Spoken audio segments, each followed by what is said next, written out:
Hello students, welcome to my channel biology with Deepti Jain. तो आज हम क्लास 10th के लिए वीडियो लाई हूं मैं, न्यूट्रिशन इन प्लांट्स। टॉपिक है कौन से चैप्टर का? लाइफ प्रोसेसेस का। तो लास्ट वीडियो में हमने आपने अगर देखी होगी तो उसमें हमने टाइप्स ऑफ न्यूट्रिशन पढ़े थे, हेटरोट्रॉफिक, ऑटोट्रॉफिक। तो उनमें से ऑटोट्रॉफिक जो होते हैं वो कौन है? प्लांट्स होते हैं। तो प्लांट्स के अंदर न्यूट्रिशन कैसे होता है उस चीज को आज हम पढ़ेंगे। तो जितने भी ग्रीन प्लांट्स होते हैं वो सारे ऑटोट्रॉफिक होते हैं। ऑटोट्रॉफिक मीन्स क्या हो गया? ऑटो मीन्स सेल्फ और ट्रॉफिक मीन्स मतलब फॉर्मेशन। तो जो सेल्फ फॉर्मेशन कर रहा है फूड का वो क्या कहलाते हैं? ऑटोट्रॉफिक। तो जितने भी ग्रीन प्लांट्स हैं वो सारे ऑटोट्रॉफिक और प्रोड्यूसर्स कहलाते हैं, क्योंकि वो खुद फॉर्म करते हैं, दूसरों के लिए अवेलेबल कराते हैं। तो कौन सी रिएक्शन होती है, किसके प्रेजेंस में प्लांट्स फोटोसिंथेसिस करते हैं? तो जो रिएक्शन है, प्रोसेस है, वो क्या है? फोटोसिंथेसिस। फोटोसिंथेसिस जो प्रोसेस है, इसके थ्रू प्लांट्स क्या करते हैं? फूड को फॉर्म करते हैं। तो इसके लिए जो रॉ मटेरियल चाहिए होता है वो क्या होते हैं? उसमें इसको हम क्या डिफाइन कर सकते हैं? The process by which green plants make their own food from carbon dioxide and water by using sunlight energy in the presence of chlorophyll. क्या लिखेंगे हम? The process by which green plants the process by which green plants make their own food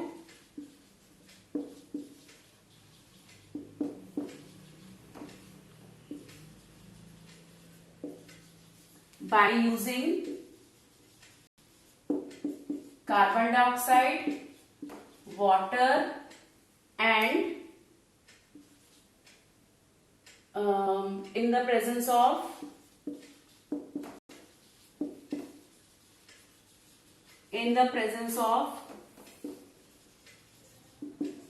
sunlight and chlorophyll. It is called photosynthesis.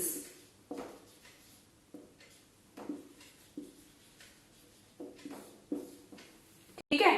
अगर जो process जिसके through plants अपना food बना रहे हैं, किसको लेकर? कार्बन डाइऑक्साइड और वाटर को लेकर, और किसके प्रेजेंस में? सनलाइट के और क्लोरोफिल के प्रेजेंस में फोटोसिंथेसिस होता है। और किसका फॉर्मेशन होता है? कार्बोहाइड्रेट का। तो हम इसकी रिएक्शन क्या लिखते हैं? Carbon dioxide plus 6 water in the presence of chlorophyll and sunlight gives glucose and oxygen। ठीक है, ये कोई सिंगल स्टेप रिएक्शन नहीं होती है, ये 2 फेजेस में साइकिल कंप्लीट होती है फोटोसिंथेसिस की, लाइट फेज और डार्क फेज में। लाइट फेज होती है और एक होती है डार्क फेज। इसमें जो है 2 स्टेप्स में हम फोटोसिंथेसिस की रिएक्शन कंप्लीट होती है।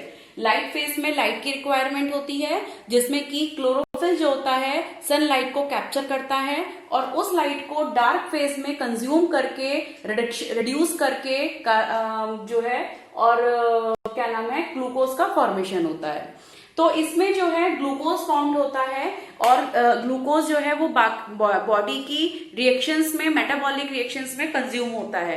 लेकिन जो एक्स्ट्रा ग्लूकोज होता है वो बॉडी के अंदर स्टार्च फॉर्म में स्टोर हो जाता है। यानी कि प्लांट्स का जो स्टोरेज फूड है वो क्या होता है? स्टार्च। ठीक है। तो यानी कि अगर जैसे क्वेश्चन आता है कि फोटोसिंथेसिस रिएक्शन में ए का फॉर्मेशन हुआ और बी में स्टोर हो गया, तो ए क्या हुआ वहां पर? ग्लूकोज, और बी क्या हुआ वहां पर? स्टार्च। ठीक है। तो जो स्टोरेज होती है वो भी कहाँ होती है? लीव्स के अंदर होगी, या जो स्टोरेज पार्ट्स होते हैं जैसे फ्रूट्स हो गए, वेजिटेबल्स हो गए, तो उनमें भी स्टार्च स्टोर हो जाता है। ठीक है। तो अब यहाँ पे हम इसके बोलते हैं कि रॉ मटेरियल क्या होते हैं। इनके रॉ मटेरियल, जैसे मैंने रिएक्शन लिखी है, तो लाइट फेज और डार्क फेज दोनों इंपॉर्टेंट है, मतलब दोनों ही कंप्लीट होकर एक पूरी फोटोसिंथेसिस को कंप्लीट करती है। लाइट फेज हम बोलेंगे प्रेजेंस ऑफ लाइट में कंप्लीट होती है, और डार्क फेज के लिए लाइट की रिक्वायरमेंट नहीं होती, क्योंकि लाइट जो चाहिए होती है वो किससे मिलती है? उसको लाइट फेज से। अब यहाँ पे पहले हम बात करते हैं इसकी रॉ मटेरियल की। जो रॉ मटेरियल होता है वो क्या होता है फोटोसिंथेसिस में, और कहाँ से प्लांट्स उसको कंज्यूम करता है, लेता है ना। तो फर्स्टली हम क्या बोल रहे हैं, रॉ मटेरियल। तो रॉ मटेरियल में फर्स्ट हम लेते हैं कार्बन डाइऑक्साइड। ठीक, जो प्लांट्स होते हैं क्या होते हैं, वो हमारे लिए कार्बन डाइऑक्साइड के लेवल को मेंटेन करते हैं। ठीक है, अगर प्लांट्स नहीं होंगे तो क्या होगा, कार्बन डाइऑक्साइड का लेवल हाई होता चला जाएगा। तो प्लांट्स जो है कार्बन डाइऑक्साइड को स्टोमेटा की हेल्प से कहां से एब्जॉर्ब करता है, एयर से। ठीक है, और इसी तरीके से वाटर कहां से लेता है, रूट हेयर की हेल्प से। रूट हेयर जो है एब्जॉर्ब करती हैं, रूट में प्रेजेंट होती हैं हेयर, और कहां से लेते हैं ये, सॉइल से। ठीक है, इसी तरीके से थर्ड, सनलाइट जो है कहां से लेगा, सन से लेगा। किसकी हेल्प से लेता है, फोर्थ कलर पिगमेंट जो है हमारा,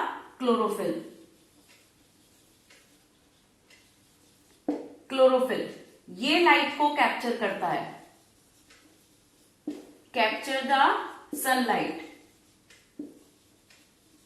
कैप्चर करेगा and provide green colour to the leaves. तो जो लीव्स को ग्रीन कलर मिल रहा है वो किसकी वजह से मिल रहा है, क्लोरोफिल की वजह से।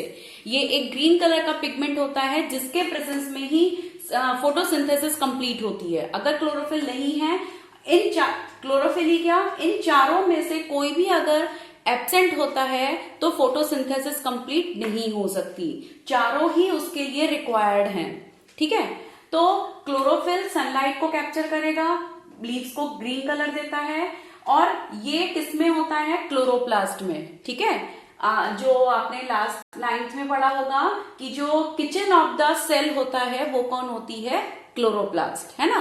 किचन ऑफ द प्लांट कौन है, या किचन वो क्या कहलाती है, लीफ, है ना। और किचन ऑफ द सेल क्या कहलाएगी, क्लोरोप्लास्ट। और क्लोरोप्लास्ट में क्योंकि फोटोसिंथेसिस कहाँ होती है, क्लोरोप्लास्ट के अंदर। एनिमल्स में क्लोरोप्लास्ट नहीं होता है, किसमें प्रेजेंट होता है, सिर्फ प्लांट सेल्स के अंदर। तो इसीलिए क्लोरोफिल के प्रेजेंस में ही लाइट मतलब फोटोसिंथेसिस कंप्लीट होता है। तो वो कहाँ पे प्रेजेंट है, क्लोरोप्लास्ट के अंदर। अब यहाँ पे मैं आपको बताती हूँ स्टोमेटा क्या होता है। ठीक, स्टोमेटा कार्बन डाइऑक्साइड कहां से लेता है प्लांट, स्टोमेटा के थ्रू जो है एयर से। स्टोमेटा एक टिनी पोर्स होते हैं, लीव्स की सरफेस पे प्रेजेंट होते हैं, और इसमें 2 गार्ड सेल्स होती हैं इस तरीके से। ठीक है, गार्ड सेल्स होंगी, इसमें न्यूक्लियस होता है, साइटोप्लाज्म होता है, और अपना इसका भी क्लोरोप्लास्ट होता है। इसके चारों तरफ कुछ सब्सिडरी सेल्स लगी हुई होती हैं इस तरीके से। ये क्या कहलाती हैं,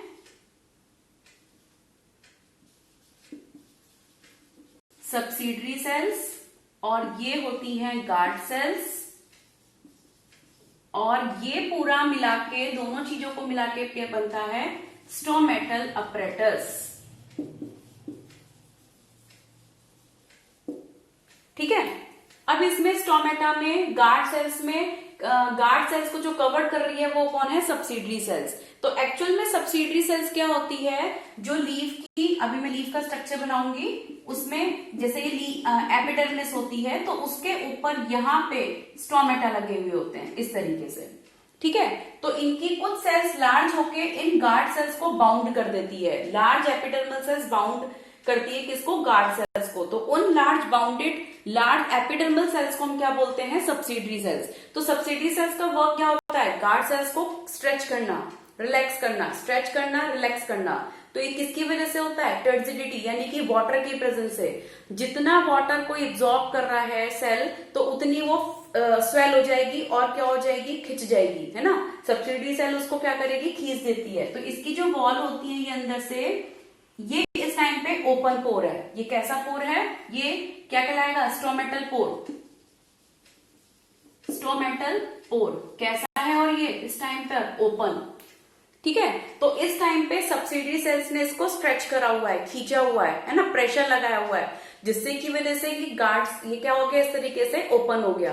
अब अगर इसके चारों तरफ की सब्सिडरी सेल्स अपना प्रेशर लूज कर दें तो गार्ड सेल्स क्या होंगी, ऐसे रह जाएंगी, तो वो क्या हो गया, क्लोज्ड। तो इस टाइम पे जो ये वॉल होती है इसके चारों तरफ, ये थिन हो जाती हैं। ये वॉल कैसी हो जाती हैं, किस टाइम पर, open. At the time of stomatal pore is open and the guard wall, inner layer of guard cells is thin. ठीक है, वो कैसी हो जाएंगी, थिन हो जाएंगी। अगर यहां पर सब्सिडरी सेल्स प्रेशर छोड़ देती है तो जो गार्ड सेल्स हैं वो क्या हो जाती हैं, थिक, इस तरह से फ्लैट हो जाएंगी।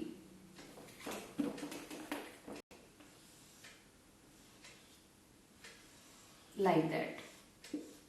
ये यहां पे क्या हो गई, थिक हो गई।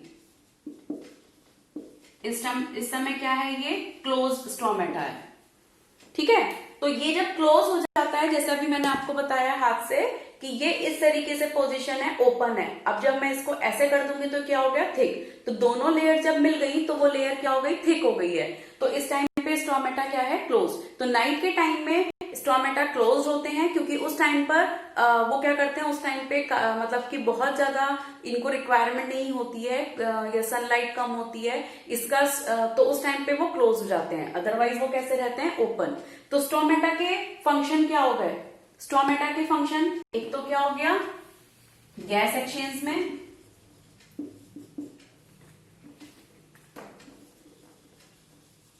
गैस एक्सचेंज हो गया।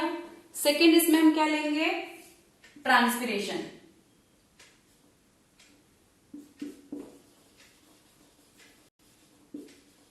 ट्रांसपिरेशन क्या होता है, remove of excess water in the form of water vapour through stomata.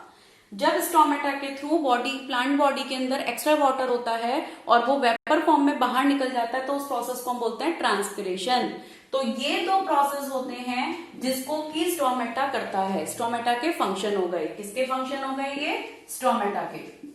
ठीक है, कौन से दो फंक्शन हो गए, गैस एक्सचेंज एंड ट्रांसपिरेशन। और ट्रांसपिरेशन जितना होगा उसके प्रेजेंस में वाटर का एब्जॉर्प्शन भी होता है। ठीक है, तो ये प्लांट के अंदर स्टोमेटा जो है गैसेस की मतलब कि कंसेंट्रेशन को और टेम्परेचर को दोनों को मेंटेन करता है। ठीक है, अब इसके बाद मैंने ये बोला स्टोमेटा क्या कर रहा है, कार्बन डाइऑक्साइड लेता है, और जो रूट्स होती हैं, रूट हेयर सॉइल से पानी को एब्जॉर्ब करती हैं, है ना। अब लीव्स कैसे, अब लीव्स में आपको ये कैसे दिखाई देते हैं, तो लीव्स के अंदर कुछ सेल्स होती हैं जिसको कि हम बोलते हैं मेसोफिल सेल्स। उन मेसोफिल सेल्स में क्या प्रेजेंट होता है, क्लोरोप्लास्ट। ठीक है, लीव्स के अंदर दो एपिडर्मल सेल्स होती हैं,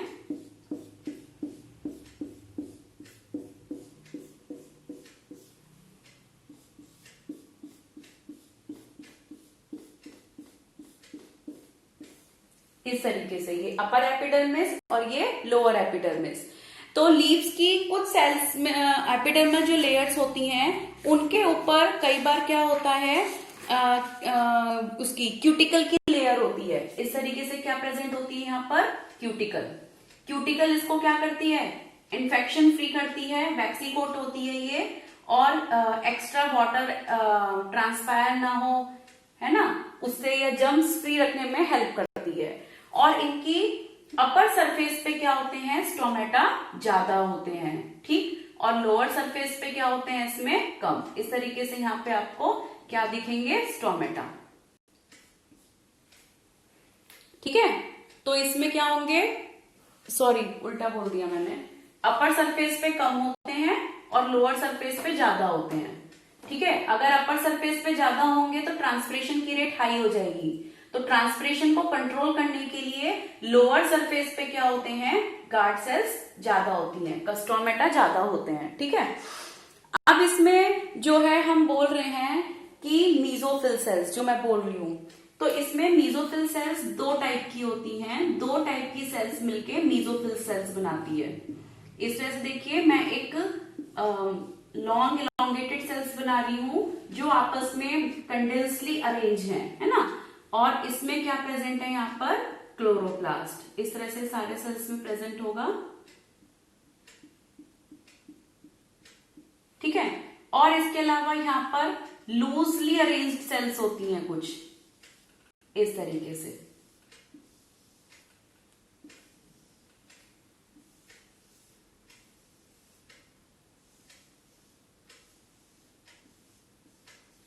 ठीक है, इस तरीके से ये सेल्स अरेंज होती हैं। तो ये सेल्स जो कहलाती हैं एयर स्पेस बोल रही हूं, स्पॉन्जी पैरेन्काइमा। इनमें भी क्या प्रेजेंट है, क्लोरोप्लास्ट। तो इन जो ये सेल्स हैं, इन सेल्स में फोटोसिंथेसिस की रिएक्शन होती है। ठीक है, अब देखिए आप, मैं इसको लेबल कर देती हूं। ये होती हैं पैलिसेड सेल्स,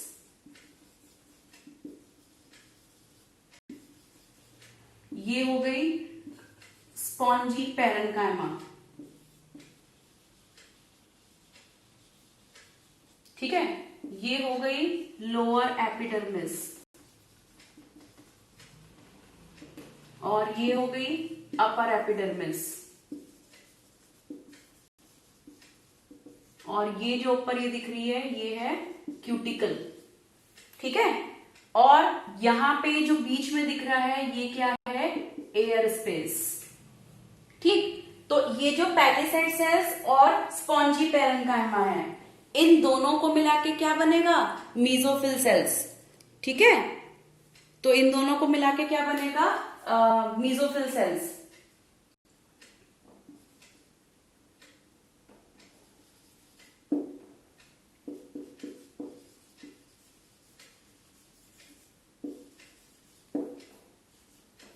ठीक है, तो ये पैलिसेड सेल्स और कौन सी हो गई, स्पॉन्जी पैरेन्काइमा, इन दोनों को मिला के क्या बन गया, मीजोफिल सेल्स। तो ये एक लीफ का इंटरनल स्ट्रक्चर होता है कि उसकी upper epidermis, lower epidermis interrupted होती है गार्ड सेल से, और एपिडर्मिस दोनों तरफ क्यूटिकल से कवर्ड होती हैं। बीच में मेसोफिल टिश्यू होता है, मेसोफिल सेल्स होती हैं, जो दो सेल से मिलकर बन रही हैं, पैलिसेड सेल्स और स्पॉन्जी पैरेन्काइमा। स्पॉन्जी पैरेन्काइमा में स्पेसेस होते हैं जिसमें एयर स्पेस होता है, जिससे कि वो फ्लोट कर सके इजीली। ठीक है, क्योंकि बॉयंसी प्रोवाइड कराएगा। और पैलिसेड सेल्स जो हैं विदाउट एयर स्पेस, कोई स्पेस नहीं होता, कॉम्पैक्टली अरेंज्ड होती हैं। और दोनों सेल्स में क्लोरोप्लास्ट है, तो जो फोटोसिंथेसिस की रिएक्शन होगी वो कहाँ होगी, इन मेसोफिल सेल्स में। ठीक है, इंपॉर्टेंट है, डायग्राम आ जाता है ड्रॉ करने के लिए लीफ का। अब इसके बाद मैंने आपको लीफ का स्ट्रक्चर बता दिया, स्टोमेटा का स्ट्रक्चर बता दिया। अब हमने रॉ मटेरियल भी पढ़ लिए। अब हम बोलते हैं कि फोटोसिंथेसिस का प्रोसेस क्या होता है। ठीक है, 3 स्टेप में, जो मैं बोल रही थी कि 2 फेजेस होती हैं, वो आप हायर क्लासेस में 11th में पढ़ेंगे। तो अब हम यहाँ पे मेन 3 स्टेप्स में रिएक्शन पढ़ रहे हैं कि फोटोसिंथेसिस की रिएक्शन 3 स्टेप्स में क्या होती है। फर्स्टली जो हम बोल रहे हैं, सबसे पहले तो क्या होता है, सनलाइट का एब्जॉर्प्शन होता है, process of photosynthesis.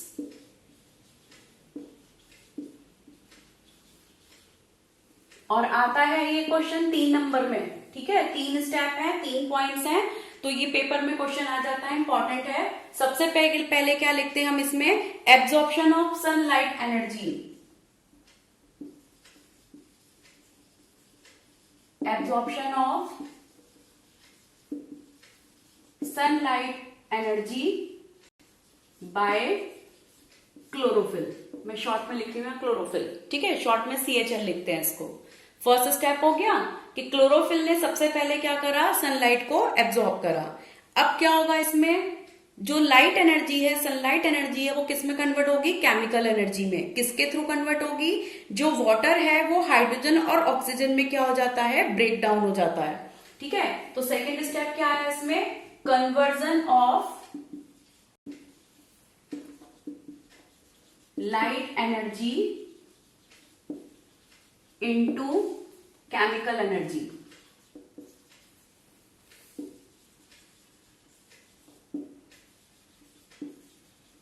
By the splitting of water into hydrogen and oxygen by sunlight. ठीक है, सेकेंड स्टेप हो गया. अब जो सनलाइट आई उसमें सनलाइट ने वाटर को स्प्लिट कर दिया हाइड्रोजन और ऑक्सीजन में, जिससे कि लाइट एनर्जी किस में कन्वर्ट हो रही है, केमिकल एनर्जी में. अब थर्ड स्टेप क्या होगा, reduction of carbon dioxide by hydrogen to form carbohydrate. ठीक है, क्या होगा थर्ड स्टेप इसमें? Reduction of carbon dioxide by hydrogen. ठीक है, reduction of carbon dioxide by hydrogen to form carbohydrate like glucose. ठीक है, तो ये 3 स्टेप में रिएक्शन कंप्लीट होती है। First step absorption of sunlight को एब्जॉर्ब करा क्लोरोफिल ने। सेकेंड स्टेप सनलाइट ने आकर वाटर को स्प्लिट कर दिया हाइड्रोजन और ऑक्सीजन में, जिससे कि लाइट एनर्जी किसमें कन्वर्ट हो गई? केमिकल में। अब जो यहां से हाइड्रोजन निकला है वो हाइड्रोजन कार्बन डाइऑक्साइड से ज्वाइंट होगा, और कार्बन डाइऑक्साइड से ज्वाइंट होकर कार्बन डाइऑक्साइड को उसने क्या कर दिया? रिड्यूस होना क्या होता है? रिडक्शन क्या होता है? Addition of hydrogen and removing of oxygen, that is the reduction. ठीक है, तो यहाँ पे कार्बन डाइऑक्साइड का रिडक्शन हुआ क्योंकि उसमें हाइड्रोजन ऐड हो रहा है, और हाइड्रोजन के ऐड होने पर क्या बना? Carbohydrate like to glucose. तो हमने यहाँ पे रिएक्शन लिखी 6CO2 plus 6 water in the presence of chlorophyll and sunlight gives glucose and 6O2। Okay, तो यहाँ पे वाटर स्प्लिट हुआ ऑक्सीजन में और हाइड्रोजन में, और जो हाइड्रोजन निकला वो इसके साथ बाइंड करके उसने क्या बना दिया? ग्लूकोज। तो ये 3 स्टेप में फोटोसिंथेसिस का प्रोसेस कंप्लीट होता है। ठीक है, अब हम यहाँ पे देखते हैं फोटोसिंथेसिस का प्रोसेस पढ़ लिया अब हमने। अब हम यहाँ पे देखते हैं कुछ एक्टिविटीज पढ़ते हैं जिनसे आपको पता चलेगा कि अगर इन चारों रॉ मटेरियल में से कोई भी एक एब्सेंट हो जाता है तो उससे क्या होता है कि उससे फोटोसिंथेसिस होगी या नहीं होगी।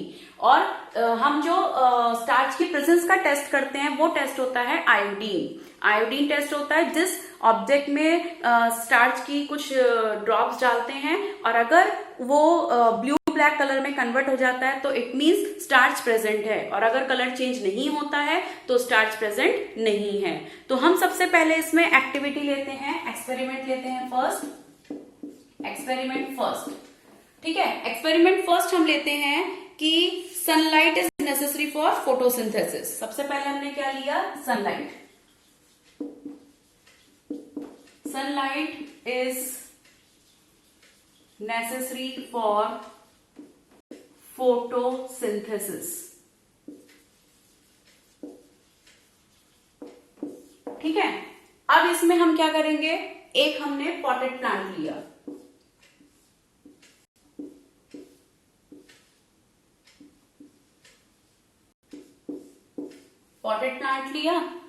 उसकी लीफ है ना, उसकी लीफ पे हमने क्या करा? यहाँ पर एल्यूमिनियम फॉइल को बाइंड कर दिया, एल्यूमिनियम फॉइल से उसको कवर कर दिया, लीफ को थोड़ा सा हिस्सा उसका हमने क्या करा? कवर कर दिया। ठीक है, और थोड़ा सा बड़ा बना देती हूँ इस तरह से। ये मैंने इसको कवर कर दिया किससे? एल्यूमिनियम फॉइल से, है ना। अब हमने क्या करा? जब क्लोरोफिल लीफ को हमने कवर कर दिया और उसके बाद हमने इसको प्लांट को पहले तो क्या कर रहा था? 2-3 दिन पहले हमने इसको डीस्टार्च करने के लिए शेड में रख दिया, है ना। फिर उसके बाद हमने इसको जो है लीफ को कवर कर दिया, और लीफ को कवर करने के बाद फिर हमने 3-4 दिन किस में रख दिया? सनलाइट में। और सनलाइट में रखने के बाद हमने क्या करा? अब इसको इसकी लीफ सेल्स को हमने, जैसे कि अगर हम इसमें टेस्ट करेंगे, लीफ को निकाला हमने और टेस्ट करा, ठीक है। या फिर हम क्या करते हैं? पहले इसको एक क्या करेंगे? अल्कोहल में लीफ को बॉईल करेंगे, ठीक है। पहले हम यहाँ पे वाटर रखते हैं, फिर उसके अंदर यहाँ पे लीफ लेंगे इस तरह से, और इसके अंदर क्या होगा? यहाँ पे अल्कोहल, ठीक है। इसको हम बर्न कर रहे हैं, गर्म कर रहे हैं, तो जिससे लीफ जो है वो उसका क्लोरोफिल पूरा रिमूव हो जाता है, ठीक है। अल्कोहल में बर्न करने से क्या होगा? किस लिए कर रहे हैं? For removing chlorophyll.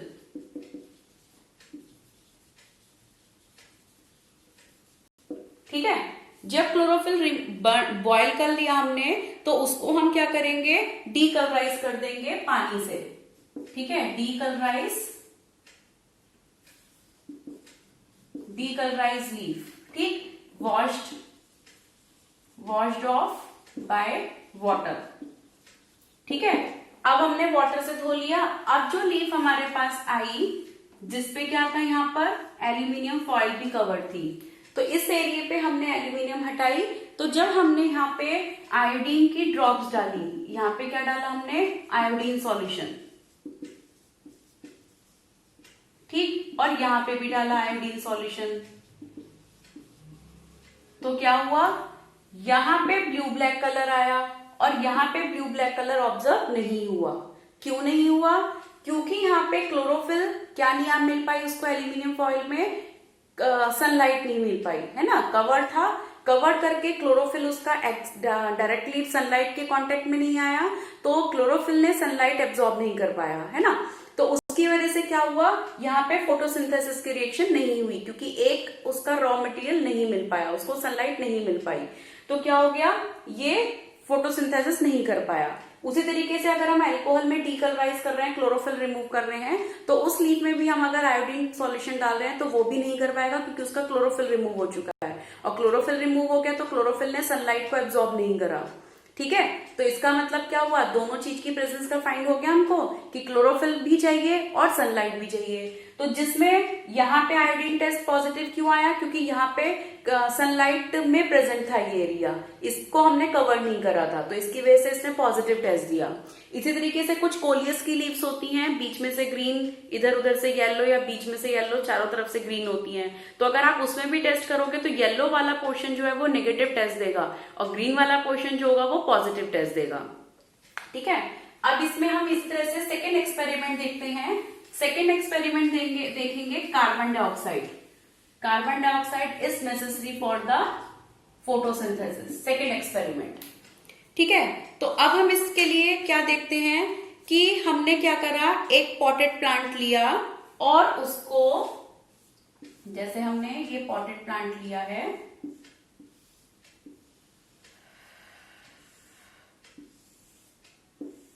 ठीक है, उसकी लीफ है और हमने उसकी लीफ को क्या करा, इसको सारी चीजें मिल रही है, एयर में प्रेजेंट है, लेकिन हमने क्या करा, अब हम क्या कर रहे हैं इसमें, हमने एक बीकर लिया, ठीक है, और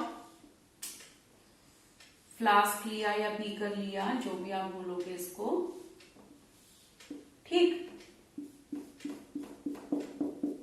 अब इसमें लीफ को मर्ज कर दिया, इसके अंदर हमने लीफ डाल दी, तो इसका कुछ पार्ट किसके अंदर चला गया, इस बीकर के अंदर चला गया, इस फ्लास्क के अंदर चला गया। तो इसमें जो सॉल्यूशन रखा था, यहाँ पे क्या है, एक बीकर में इसमें क्या लिया हमने, सॉल्यूशन, और सॉल्यूशन किसका लिया है, सॉल्यूशन किसका है, ये पोटेशियम हाइड्रोक्साइड, पोटेशियम हाइड्रोक्साइड, ठीक है।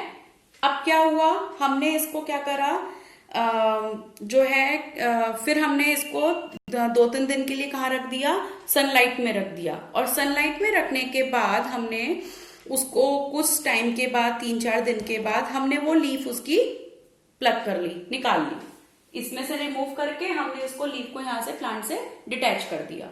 उसको फिर हमने अल्कोहल में डीकलराइज करा, डीकलराइज इन अल्कोहल, ठीक है, जिससे उसका क्लोरोफिल सारा रिमूव हो गया। अब उसमें स्टार्च प्रेजेंट है या नहीं है, फिर उसके बाद हमने क्या करा, उसका स्टार्च टेस्ट किसके थ्रू करा, बाय आयोडीन सॉल्यूशन। तो आयोडीन सॉल्यूशन जब हमने इस लीफ को निकाल के जब हमने करा, तो इस लीफ का जो पोर्शन था, ठीक है, इतना तो क्या आ गया, उसने क्या दे दिया, black colour, blue black colour, और इस वाले ने इसमें ब्लू ब्लैक कलर नहीं दिया। क्यों नहीं दिया, अब क्या हुआ, इसको पार्ट को क्या चीज नहीं मिली, इस पार्ट को नहीं मिला कार्बन डाइऑक्साइड। कार्बन डाइऑक्साइड इसके पास अवेलेबल नहीं हो पाई। क्यों नहीं हो पाई, क्योंकि जो हमने सॉल्यूशन में इसको रखा था पोटेशियम हाइड्रोक्साइड के, तो पोटेशियम हाइड्रोक्साइड क्या करता है, कार्बन डाइऑक्साइड को एब्जॉर्ब कर लेता है। तो कार्बन डाइऑक्साइड के एब्जॉर्ब होने से इस वाले पोर्शन को, जो इस बीकर के अंदर था, उसको कार्बन डाइऑक्साइड नहीं मिल पाई, और कार्बन डाइऑक्साइड के नहीं मिलने से क्या नहीं हुआ उसमें, फोटोसिंथेसिस, और फोटोसिंथेसिस के नहीं होने से क्या नहीं बन पाया वहां पर, स्टार्च, ग्लूकोज नहीं बन पाया, जिसकी वजह से वहां का स्टार्च टेस्ट क्या आया, नेगेटिव, और यहाँ का स्टार्च टेस्ट आया पॉजिटिव, क्योंकि उसको यहाँ पर कार्बन डाइऑक्साइड अवेलेबल थी, जिसके पास, उसके पास चारों रॉ मटेरियल थे, और उसने क्या कर लिया, फोटोसिंथेसिस कंप्लीट कर लिया। तो ये दो एक्सपेरिमेंट हैं आपके सिलेबस में जो प्रूव कर रहे हैं कि रॉ मटेरियल जितने भी हमारे पास होते हैं, chlorophyll, sunlight, water, carbon dioxide, चारों जो हैं वो प्लांट के लिए, फोटोसिंथेसिस के लिए इंपॉर्टेंट है। अगर चारों में से कोई भी एक मटेरियल, एक भी रॉ मटेरियल एब्सेंट हो जाता है तो फोटोसिंथेसिस की रिएक्शन कंप्लीट नहीं हो सकती।